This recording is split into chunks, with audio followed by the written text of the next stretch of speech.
नमस्कार दोस्तों। आज का जो सेशन है वो एमसीक्यू स्पेशल है।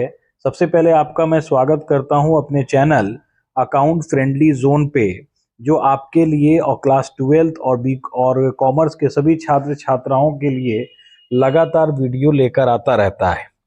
आज का जो सेशन है वो एमसीक्यू स्पेशल है, जैसा कि मैंने आपको बताया, जिसमें आज हम लोग 25 प्रश्न पार्टनरशिप से जो रिलेटेड प्रश्न है। और याद रखिएगा कि क्लास 12th में पार्टनरशिप में कुल 6 से 7 चैप्टर पढ़ने हैं, जिसमें सबसे पहला चैप्टर फंडामेंटल, पार्टनरशिप का जो फंडामेंटल चैप्टर है जो हम लोग इसमें देखने वाले हैं। तो जल्दी से आइए, बिना समय गवाए हम लोग पहले प्रश्न पे आते हैं। दोस्तों, पहला जो प्रश्न है जिसका नाम है, आपके स्क्रीन पे दिख रहा होगा, chapter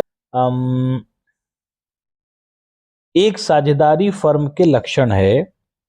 features of partnership firm are. आपसे पूछा गया है कि एक साझेदारी फर्म के लक्षण इनमें से कौन है। ऑप्शन आपको पहला दिख रहा होगा, दो या दो से अधिक व्यक्ति। बिल्कुल सही है, आपने अगर पढ़ा होगा, और अगर नहीं भी पढ़ा है तो सुन लीजिए। किसी भी साझेदारी फर्म की स्थापना के लिए ये शर्त होता है कि मिनिमम दो या दो से अधिक पार्टनर होंगे। ठीक है। दूसरा ऑप्शन है, व्यवसाय का सभी के द्वारा या उनमें से किसी के द्वारा सभी के लिए चलाया जाना। क्वेश्चन दूसरा ऑप्शन बोलता है कि व्यापार में सभी के द्वारा बिजनेस चलाया जा सकता है या उनमें से किसी एक के द्वारा व्यापार का संचालन किया जा सकता है। बिल्कुल सही है। पार्टनरशिप में ये हो सकता है कि सभी पार्टनर ने पूंजी लगाया तो हो, लेकिन सभी को बिजनेस का तरीका या बिजनेस करने के तरीके या बिजनेस के बारे में जानकारी नहीं होगी, तो सब लोग तो बिजनेस का संचालन नहीं कर पाएंगे। उनमें से सभी पार्टनर की राय बनेगी कि पार्टनर ए या पार्टनर बी वो बिजनेस को लीड करेगा। तो सभी के द्वारा चलाया जा सकता है या किसी एक के द्वारा भी चलाया जा सकता है, इसलिए दूसरा ऑप्शन भी हमारा सही है। तीसरा बात करते हैं, तो निर्धारित अनुपात में लाभ या हानि के बांटना, ये भी ऑप्शन सही लग रहा है, क्योंकि जब पार्टनरशिप होता है तो पार्टनर्स को जो प्रॉफिट होते हैं साल के अंत में, वो सभी पार्टनर आपस में एक निश्चित रेशियो में, एक फिक्स रेशियो में या समान अनुपात में प्रॉफिट को डिस्ट्रीब्यूट करते हैं। तो तीनों ही ऑप्शन सही है, इसलिए आपका सही ऑप्शन आंसर होगा ऑप्शन डी, इनमें सभी। नेक्स्ट आते हैं दूसरे प्रश्न पर। दूसरा प्रश्न हमारा है, साझेदार का दायित्व होता है। दोस्तों, क्वेश्चन पूछा है कि जो साझेदार होते हैं उनका जो दायित्व होता है, लायबिलिटीज ऑफ पार्टनर्स आर। पूछा गया है कि लायबिलिटीज ऑफ पार्टनर आर, यानी कि जो साझेदार होते हैं, पार्टनर ए हो, बी हो, सी हो, 3 पार्टनर हो, 10 पार्टनर हो, जितने ही पार्टनर हो, सबकी लायबिलिटी याद रखिएगा अनलिमिटेड होती है, असीमित होती है अपने कार्य के प्रति, है ना। तो इसका सही आंसर होगा option B. Next question 3 number पे आते हैं। क्वेश्चन बोलता है, एक फर्म में साझेदार की अधिकतम संख्या कितनी होती है। याद रखिएगा दोस्तों, साझेदारी फर्म अधिनियम 2013 के अनुसार ये नियम है कि किसी भी साझेदारी व्यापार को चलाने के लिए कम से कम 2 पार्टनर या 2 से अधिक पार्टनर हो सकते हैं। और अधिक से अधिक लिमिट याद रखिएगा, साझेदारी अधिनियम 2013 के अनुसार मैं बात कर रहा हूं कि मिनिमम 2 पार्टनर हो सकते हैं और अधिकतम 50 पार्टनर हो सकते हैं। तो यहाँ प्रश्न पूछा है कि आपके जो प्रश्न है कि अधिकतम संख्या कितनी है, तो अधिकतम संख्या अभी मैंने आपको बताया 50 होगी। ठीक है। क्वेश्चन नंबर 4 पे आते हैं, साझेदारी फर्म के अभाव में साझेदारों को, क्वेश्चन कहता है, in the absence of partnership deed partner shall. याद रखिएगा, पार्टनरशिप डीड अगर आप समझ रहे होंगे, जिसको हिंदी में साझेदारी संलेख कहते हैं, ये होता क्या है, मैं 2 लाइन इस पे बता दूं कि किसी भी पार्टनरशिप को बनने के लिए कॉन्ट्रैक्ट होता है, एग्रीमेंट होता है, लिखित रूप से भी होते हैं और मौखिक रूप से भी होते हैं। तो मौखिक रूप का कोई लिखित विवरण नहीं होता, लेकिन अगर लिखित रूप से कोई पार्टनरशिप एग्रीमेंट कॉन्ट्रैक्ट बनता है तो उस पेपर को, उस कॉन्ट्रेक्चुअल पेपर को हम लोग पार्टनरशिप डीड कहते हैं इंग्लिश में, और हिंदी में साझेदारी संलेख कहा जाता है, याद रखिएगा। तो कहता है कि साझेदारी संलेख के अभाव में, इसका मतलब अगर साझेदारी संलेख कोई कॉन्ट्रैक्ट नहीं हुआ है तो ये जो चार ऑप्शन नीचे दिए गए हैं इनमें से क्या सही है और क्या गलत है आपसे पूछा गया है। तो अगर कॉन्ट्रैक्ट नहीं हुआ है तो नीचे कहता है कि वेतन दिया जाएगा, मतलब कॉन्ट्रैक्ट जब हुआ ही नहीं तो उसमें दिया हुआ है कि क्या उस पार्टनर में 3 पार्टनर, 4 पार्टनर, 5 पार्टनर, जो भी साझेदारी फर्म में पार्टनर हैं, क्या उन्हें वेतन दिया जाएगा। तो याद रखिएगा नहीं दिया जाएगा। तो वेतन दिया जाएगा तो नहीं देना है वेतन, तो ऑप्शन बी में लिखा हुआ है वेतन नहीं दिया जाएगा, तो बिल्कुल सही लिखा हुआ है वेतन नहीं दिया जाएगा। सी ऑप्शन होगा ही नहीं, क्योंकि साफ साफ नियम है कि अगर कॉन्ट्रैक्ट नहीं हुआ है, अगर कॉन्ट्रैक्ट मतलब पार्टनरशिप नहीं बनी है तो वेतन नहीं दिया जाएगा। प्रश्न नंबर 5 पे आते हैं। साझेदारी में साझेदारी अनुबंध बनना। क्वेश्चन कहता है कि पार्टनरशिप जो होता है उसमें पार्टनरशिप में कॉन्ट्रैक्ट करना, कहता है क्या होता है, कॉन्ट्रैक्ट करना जरूरी है या जरूरी नहीं है, ये आपसे पूछा गया है। तो याद रखिएगा अभी मैंने बताया पिछले प्रश्न में कि किसी भी पार्टनरशिप फर्म में साझेदारी का बनाने के 2 तरीके होते हैं। एक होता है हमारा मौखिक, एक क्या होता है मौखिक होता है, यानी मुंह से बात हो गई कि हम लोग जो है आपस में मिलकर दो दोस्त थे, आपस में मिलकर बिजनेस शुरू किया, बातें हुई और बिजनेस शुरू कर लिया और कोई भी लिखित विवरण नहीं था। याद रखिएगा मौखिक बात हुई। तो एक हो सकता है ये, या दूसरा हो सकता है कि लिखित रूप से भी हम लोग कॉन्ट्रैक्ट करते हैं और लिखित रूप को हम लोग बोलते हैं साझेदारी संलेख, यानी कि पार्टनरशिप डीड। याद रखिएगा उसे पार्टनरशिप डीड कहते हैं, है ना। तो आपकी इच्छा है, आप पार्टनर में कॉन्ट्रेक्चुअल कॉन्ट्रैक्ट भी लिखित रूप में भी हो सकता है या मौखिक रूप में भी हो सकता है, तो अनिवार्य नहीं है, ऐच्छिक है, इच्छा है, वॉलेंट्री है। अगर आपका मन है तो कॉन्ट्रैक्ट कर भी सकते हैं लिखित रूप से, और इच्छा नहीं है तो नहीं भी कर सकते हैं, ध्यान रखिएगा। नेक्स्ट क्वेश्चन पे आते हैं। क्वेश्चन नंबर 6, साझेदारी समझौता हो सकता है। अभी अभी मैंने बताया कि साझेदारी जो कॉन्ट्रैक्ट है, एग्रीमेंट है, वो 2 तरह के होते हैं, वो मौखिक भी हो सकते हैं और लिखित भी हो सकते हैं, यानी सही ऑप्शन होगा सी, मौखिक या लिखित, है ना। या मौखिक या लिखित हो सकते हैं, यानी कि तीनों हो सकते हैं, है ना। तो याद रखिएगा सही ऑप्शन इसका है डी ऑप्शन। ठीक है, सही ऑप्शन इसके क्या होंगे, डी होंगे। मौखिक भी हो सकता है, लिखित भी हो सकता है, या दोनों भी हो सकता है ना। तो ऑप्शन इसके डी सही होंगे।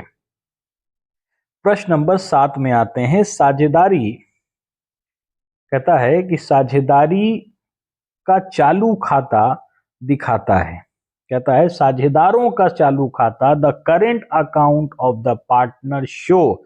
मतलब ये कि जब हम लोग पार्टनरशिप अकाउंट बनाते हैं, पार्टनरशिप अकाउंट का मतलब आप समझ रहे होंगे पार्टनर का लेजर। जैसे सपोज कर लीजिए कि 2 पार्टनर है ना, तो ऊपर में हम लिख देते हैं पार्टनर अकाउंट। ठीक है, एक पार्टनर ए है, इसमें बी है, इसमें भी ए है, इसमें भी बी है, ये डेबिट साइड है और ये क्रेडिट साइड है। ठीक है, अब आपसे पूछता है कि सपोज कीजिए कि हमने डेबिट में एक्सपेंसेस को लिखे और हमारा क्रेडिट में इनकम है, सबको जोड़ने के बाद हो सकता है कि बैलेंस क्रेडिट में गिरे या बैलेंस डेबिट में गिरे, है ना। तो ये कोई जरूरी नहीं है कि डेबिट में ही गिरेगा या क्रेडिट में, दोनों केसेस हो सकते हैं। तो यहाँ साझेदारों का चालू खाता दिखाता है, तो याद रखिएगा डेबिट बैलेंस क्रेडिट बैलेंस दोनों में से कोई भी, बिल्कुल सही है, दोनों में से कोई भी, यानी ऑप्शन सी सही आंसर होंगे दोस्तों। अब आते हैं प्रश्न नंबर 8 पे। कंपनी अधिनियम 2013 के अनुसार साझेदारी में सदस्यों की अधिकतम संख्या क्या होगी। Maximum number of member in partnership under companies act 2013। अभी अभी पहले ही मैंने बताया जा चुका है कि मिनिमम पार्टनर 2 और मैक्सिमम कितने होंगे, तो मैक्सिमम होंगे 50। नेक्स्ट आते हैं, फर्म साझेदार फर्म का संबंध होता है, बोलता है साझेदार यानी पार्टनरशिप जो फर्म है उसका संबंध होता है स्वामी का, एजेंट का, स्वामी एजेंट दोनों का या मैनेजर का। ठीक है, तो प्रश्न याद रखिएगा, साझेदार फर्म का संबंध जो होता है वो साझेदार यानी पार्टनर जो होते हैं कंपनी के यानी पार्टनरशिप फर्म के, उनका संबंध अपने फर्म के साथ क्या किस चीज का होता है। जाहिर सी बात है वो ऑनर होंगे, क्योंकि पार्टनर जो है अपने फर्म में कैपिटल लगाते हैं, पूंजी लगाते हैं, लेकिन इसके साथ साथ वो अपने कंपनी के एजेंट भी होते हैं। याद रखिएगा, एजेंट बहुत सारी चीजों, बहुत लोग को बोला जा सकता है। एजेंट मैनेजर भी हो सकता है, एजेंट सेल्समैन भी हो सकता है, तो कंपनी के बहुत सारे काम एजेंट करते हैं। उसी तरह ऑनर भी अपने बिजनेस का स्वामी तो होता है, लेकिन समय आने पर वो मैनेजर भी बनता है, समय आने पर वो कस्टमर को डील भी करता है, समय आने पर वो हर काम को कर सकता है, इसलिए ये एजेंट भी होगा, यानी इसका सही आंसर होगा सी। प्रश्न नंबर 10 पे आते हैं, जब साझेदारों की जब साझेदारी को उसकी पूंजी पर ब्याज का अधिकार होता है तो उसे निम्नलिखित में से किस पर ब्याज दिया जाएगा। याद रखिएगा, साझेदार को ब्याज किस पर दिया जाएगा, यानी अगर साझेदारी संलेख में मतलब पार्टनरशिप डीड, याद रखिएगा पार्टनरशिप डीड की मैं बात कर रहा हूं, अगर कॉन्ट्रैक्ट हुआ है तो पार्टनरशिप डीड में मतलब साझेदारी संलेख में ये बात लिखी होगी कि हाँ पूंजी जो है, पूंजी पर ब्याज कितना देना है, तो जो देना तो कंफर्म है कि लिखा हुआ है 6%, 10%, 5%, जितना भी हो, लेकिन ये इंटरेस्ट ऑन कैपिटल देते किससे हैं, लाभ में से देते हैं, पूंजी में से देते हैं, है ना, या किसी अन्य चीज में से देते हैं, ये आपसे प्रश्न पूछा है। ठीक है, तो याद रखिएगा, जब भी इंटरेस्ट ऑन कैपिटल दिया जाता है तो प्रॉफिट से ही दिया जाएगा, पूंजी में से कभी भी इंटरेस्ट का पैसा नहीं देते हैं। मतलब अगर लाभ होगा तो देंगे, अगर लाभ नहीं होगा तो इंटरेस्ट नहीं मिलेगा। ठीक है, चलिए नेक्स्ट प्रश्न पे आते हैं।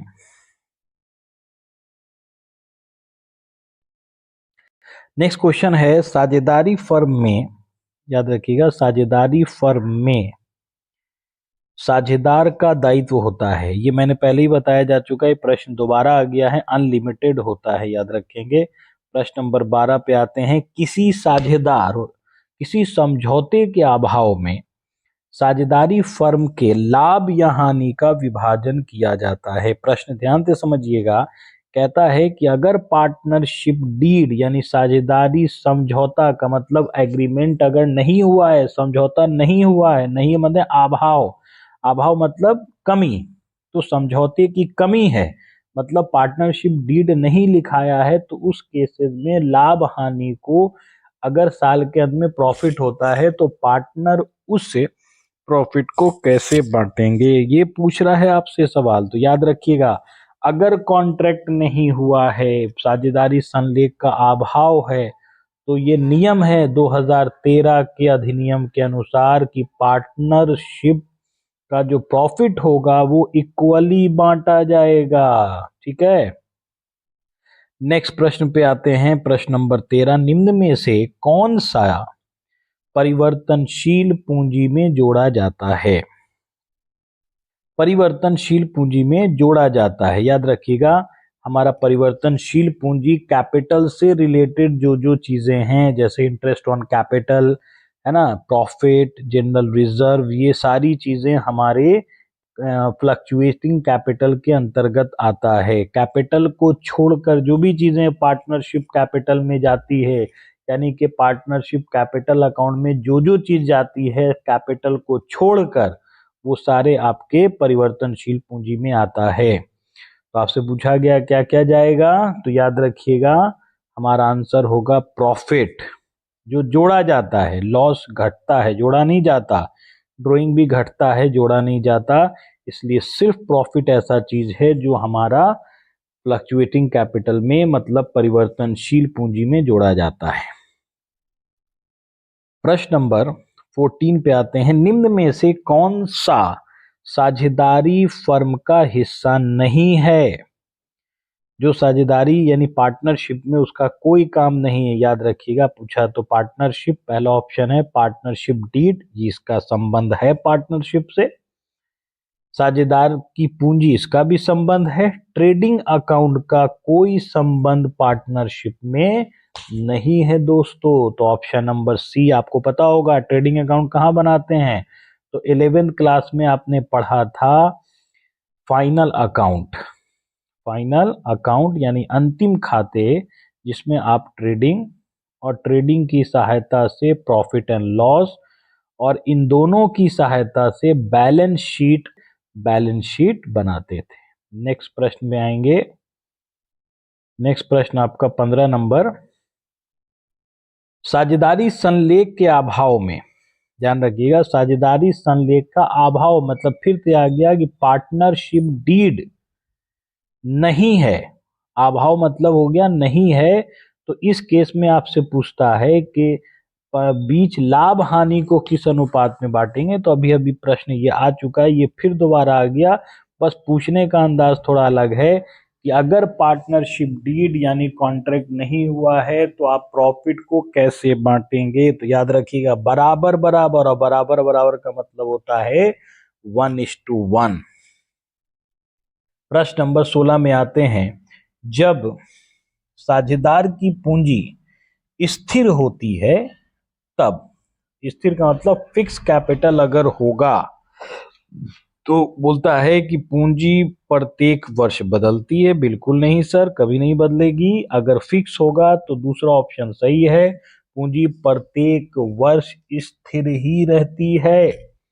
फिक्स कैपिटल का मतलब याद रखिएगा, पूंजी स्थिर कब होगा? जाहिर सी बात है, बिजनेस शुरू करते समय जो पार्टनर ने पूंजी लगाई है उसी पूंजी को ही हम फिक्स कैपिटल कहते हैं, और ये कभी बदलता नहीं है। नेक्स्ट पे आते हैं, प्रश्न नंबर 17 पे। साझेदारों द्वारा दी गई निकासी को, साझेदारों द्वारा की गई निकासी हो सकती है दोस्तों। आपसे पूछा है कि पार्टनर अगर निकासी करते हैं तो वो किस आधार पे कर सकते हैं? नगद के रूप में निकाल सकते हैं, बिल्कुल सही, वो कैश निकाल सकते हैं। वस्तु, बिल्कुल भी, अपने बिजनेस में अगर कोई प्रोडक्ट है तो वो भी निकाल सकते हैं, यानी कि ये दोनों कर सकते हैं। तो सही ऑप्शन इसके सी है। 18 नंबर है। जब पूंजी स्थिर है तब कौन सा खाता बनेगा? प्रश्न याद रखिएगा, जब पूंजी स्थिर है तो कौन सा खाता बनेगा? तो याद रखिएगा, करेंट अकाउंट बनेगा। कौन सा अकाउंट बनेगा? करेंट अकाउंट बनेगा। नेक्स्ट क्वेश्चन पे आते हैं दोस्तों। क्वेश्चन नंबर 19 है। चालू खाता हो सकता है, चालू खाता हो सकता है सकारात्मक, यानी करेंट अकाउंट अगर हम पार्टनरशिप में बनाते हैं तो आपसे बोल रहा है कि वो पॉजिटिव हो सकता है, नकारात्मक निगेटिव हो सकता है, शून्य हो सकता है। यानी पार्टनरशिप अकाउंट अगर आप पढ़े होंगे तो पार्टनर के हम लोग अकाउंट बनाते हैं। सपोज कर लेते हैं कि दो पार्टनर है, ए और बी, इधर भी ए और बी, और ये क्या है? पार्टनर करेंट अकाउंट है ना। तो कहता है कि इधर कुछ मैंने आइटम लिखे, इधर कुछ आइटम लिखे, तो घटाने के बाद अगर क्रेडिट बैलेंस होता है तो ये पॉजिटिव हुआ, अगर डेबिट बैलेंस होता है तो ये निगेटिव हुआ। या हो सकता है कि घटाने पर दोनों साइड इक्वल हो गया और घटाने पर नील आ गया, कुछ नहीं आया। तो ये तीनों को हो सकते हैं, या तो क्रेडिट में भी बच सकता है तो पॉजिटिव कहेंगे, फिर डेबिट में बचेगा तो निगेटिव कहेंगे, और अगर कुछ ना बचा तो नील कहेंगे, और नील को हम जीरो कह सकते हैं। इसका मतलब इसका आंसर तीनों ही सही लग रहा है, तो ऑप्शन होगा डी। नेक्स्ट प्रश्न पे आते हैं। साझेदारी फर्म का पंजीयन होता है, पंजीयन का मतलब रजिस्ट्रेशन से है। तो जाहिर सी बात है, ये पहले मैंने बताया है, जिसका पंजीयन ऐच्छिक होगा, कंपलसरी नहीं है, है ना। कंपलसरी बिल्कुल नहीं होगा, अननेसेसरी भी नहीं है, ऐच्छिक है, इच्छा के अनुसार है, करवा भी सकते हैं और नहीं भी करा सकते हैं। प्रश्न नंबर 21 में आते हैं, साझेदारों के आहरण पर ब्याज फर्म के लिए क्या होता है? फर्म के लिए क्या होता है, याद रखिएगा, फर्म के लिए ये इनकम होगा। अगर कोई पार्टनर बिजनेस से पैसा विड्रॉ करता है तो उसे हम क्या बोलते हैं? ड्रॉइंग बोलते हैं, ठीक है। जब वो पैसा अपने घर ले जाता है, अपने निजी इस्तेमाल में वो इस्तेमाल करता है, और जब फर्म को वो वापस लौट आता है तो फर्म से निकला हुआ पैसा तो वापस आ गया, लेकिन फर्म को उतने दिन पैसे जो बाहर रहे बिजनेस से तो उसकी जो कमी हुई तो उस कमी की भरपाई इंटरेस्ट के द्वारा पार्टनर को अपने फर्म में वापस करनी पड़ती है, तो संस्था के लिए ये इनकम ही होगा। प्रश्न नंबर 22 में आते हैं, एक आदर्श साझेदारी का गुण आपसे पूछा है, गुण क्या है? तो प्रश्न आप देख रहे हैं कि पहला तो म्यूचुअल ट्रस्ट की बात है, पारस्परिक विश्वास, जाहिर सी बात है सब पार्टनर एक दूसरे पर विश्वास होना चाहिए, मतभेद नहीं होना चाहिए। दूसरा है साझेदारी संलेख का सम्मान, जो पार्टनरशिप डीड है, जो कॉन्ट्रैक्ट है, उस कॉन्ट्रैक्ट के अनुसार सभी पार्टनर को चलना और उसके अनुसार ही बिजनेस में किसी काम को करना, है ना, तो इसको बोलते हैं साझेदारी संलेख का सम्मान करना। सच्चे और निष्ठा खाते, है ना, ट्रू एंड फेयर अकाउंट, सच्चा और निष्पक्ष जो खाते होते हैं उसके बारे में समझना। इसका मतलब ये सारे के सारे ऑप्शन सही हैं, ये सब इसके गुण में ही आते हैं दोस्तों। आते हैं प्रश्न नंबर 23 पे, निम्नलिखित में से कौन सा साझेदारी की विशेषताओं में शामिल है? याद रखिएगा, साझेदार की विशेषता में शामिल है। तो पहला है अंश, दूसरा है सार्वमुद्रा और तीसरा है दोनों, दो या दो से अधिक साझेदार। तो याद रखिएगा, निम्न में से विशेषता है, तो अंश तो हमें पढ़ना ही नहीं, इसमें ही तो शेयर, इशू ऑफ शेयर आप पढ़े होंगे तो उसमें पढ़ा होगा। सार्वमुद्रा भी हम लोग को ये सब के बारे में नहीं पढ़, तो तीसरा ऑप्शन जो है, दो या दो से अधिक साझेदार, ये नियम भी है, ये विशेषता है कि पार्टनरशिप में कम से कम दो या दो से अधिक पार्टनर होने चाहिए। तो सही जवाब हमारा है सी ऑप्शन। प्रश्न नंबर 24 में आते हैं, एक साझेदारी फर्म में साझेदारों की न्यूनतम संख्या, ये भी मैंने आपको बता दिया है, 2 होनी चाहिए।